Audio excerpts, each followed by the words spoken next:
Hayotda achchiq haqiqatlar borda, bilasiz. Negadir doim ko'nglimizni og'ritgan insondan emas, aksincha ko'nglimizga qaraydigan insonlardan alamimizni olamizda.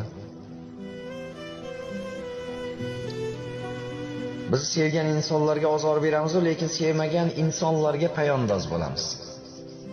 Nega? Yaxshi ko'rgan yaqinlarimizga, kasal birodarlarimizga vaqtimiz yo'q, lekin 7 yot begona insonlar bilan oshga har doim vaqt topamiz.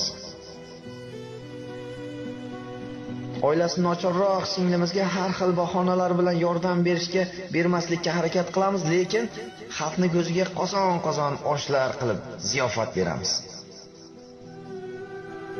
Ota-onamizni haftada bir bora ko'rib kelishga fursat yo'q, lekin ammo ulfatlar bilan o'tirishga har doim vaqt topamiz. Nega?